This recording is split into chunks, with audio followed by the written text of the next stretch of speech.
ସୁପ୍ରଭାତ। ଓମ୍ ସାଇରାମ। ମୋର ପ୍ରିୟ ସନ୍ତାନ, ଉଦାସ ଅଛ? କ'ଣ ଭାବୁଛ?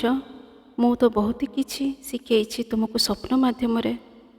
ମୁଁ ତୁମକୁ ଉଚିତ ରାସ୍ତା ବି ଦେଖେଇଛି।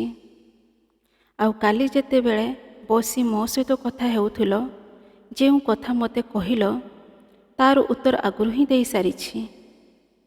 ବହୁତ ଗୁଡ଼ିଏ କଥା ହୋଇଥାଉ ମୋ ସହିତ, ମୁଁ ଜାଣିଛି। ଆଉ କେବେ କେବେ ତ ଲୁଚିକି ମୋ ସହିତ କଥା ହୁଅ, କାହିଁକି କେତେକ ଲୋକଙ୍କ ନଜର ତୁମ ଉପରେ ଥାଏ। ଯେତେବେଳେ ମୋ ସହିତ କଥା ହେଉଥାଉ, ମୁଁ ଦେଖୁଛି ତୁମେ ମୋତେ ବହୁତ ଭଲ ପାଅ। ଗୋଟିଏ କ୍ଷଣ ବି ମୋଠୁ ଦୂରକୁ ଯାଉନି। ଘରର କାମ କରିବା ସମୟରେ ବି ତୁମର ଧ୍ୟାନ ମୋ ଉପରେ ଥାଏ। ବାର ବାର ଆସି ମୋତେ ଦେଖୁଥାଅ।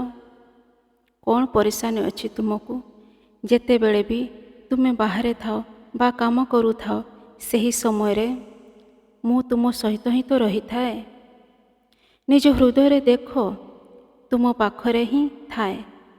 ତୁମେ ଅନୁଭବ କରିପାରିବ, କେହି ଜଣେ ତୁମ ପାଖରେ ଠିଆ ହୋଇଛି, ତାହା ମୁଁ ହିଁ। କାଲି ଯେତେବେଳେ ତୁମେ ଅନୁଭବ କଲ ତୁମ ନିକଟରେ କେହି ଜଣେ ଅଛି, ଆଉ ସେହି ସମୟରେ ତୁମକୁ ଟିକେ ଭୟ ଲାଗିଲା। ତୁମେ ଭୟ କରୁଛ କାହିଁକି? ସେହି ସମୟରେ ମୁଁ ହିଁ ତ ଥିଲି।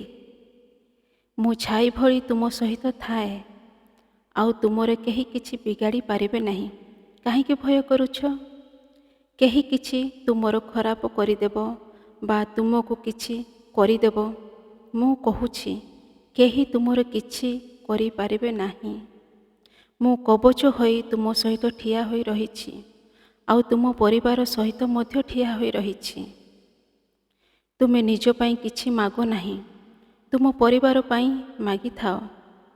ଆଉ ଯାହା କହିଛ ଶୁଣିଛି, ସମୟ ଲାଗୁଛି, କିନ୍ତୁ ପ୍ରତ୍ୟେକ କାମ ହୋଇଯିବ। ତୁମେ ଠିକ୍ ଉଚିତ ରାସ୍ତାକୁ ବାଛିଛ। ଯଦି ତୁମେ ଖରାପ ରାସ୍ତା ସେହି ସମୟରେ ବାଛିଥିଲେ, କିଛି ହୋଇପାରିନଥାନ୍ତା ବୋଧେ। କିନ୍ତୁ ସମୟକୁ ତୁମେ ନିଜ ଆଡ଼କୁ ଆଣିଲ, ଠିକ୍ ରାସ୍ତାକୁ ବାଛିଲ।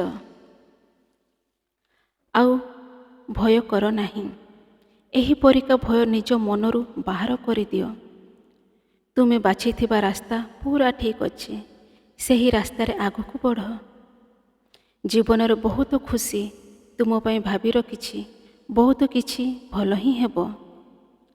ଆଜି ଯେ ଏହି ପରୀକ୍ଷାର ସମୟ ଚାଲିଛି, ଏହା ଏମିତି ସବୁଦିନ ଚାଲିବ ନାହିଁ। ସମୟ ବଦଳିବ, ଆଉ ନିହାତି ବଦଳିବ। ତୁମେ ମୋ ସାମ୍ନାରେ ଯେଉଁ ଦୀପ ଜଳେଇଛ, ବିଶ୍ୱାସର ଦୀପ, ଯେଉଁ କଥାକୁ କହି ତୁମେ ଦୀପ ଜଳେଇଛ, ତାହା ମୁଁ ସ୍ୱୀକାର କରୁଛି। ବହୁତ ଜଲ୍ଦି ତୁମ ଜୀବନରେ ଖୁସି ଆସିବ। ବ୍ରତ କରିବାକୁ ଭାବୁଛ? ଅବଶ୍ୟ କର। ତୁମେ ଯାହା ଭାବ ତାହା ମୋ ପାଖକୁ ପହଞ୍ଚିଯାଏ। ତୁମେ ଯାହା ଭାବ, ଯାହା କର, ତାହା ମୁଁ ହିଁ ତ ତୁମକୁ କରାଏ। ତୁମେ ଯଦି କରିବାକୁ ଚାହୁଁଛ, ତୁମେ କର। ବହୁତ କିଛି ଦେବାକୁ ଯାଉଛି।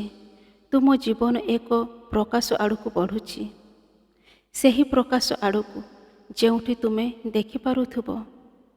ତୁମେ ଧ୍ୟାନ କର, ଆଉ ଯେତେବେଳେ ବସି ମୋ ନାମ ଜପ କରିବ, ତୁମେ ସ୍ୱୟଂ ଜାଣିପାରିବ ତୁମ ମନରେ ଶାନ୍ତି ଆସୁଛି। ଓମ୍ ସାଇରାମ, ଓମ୍ ସାଇରାମ, ଓମ୍ ସାଇରାମ।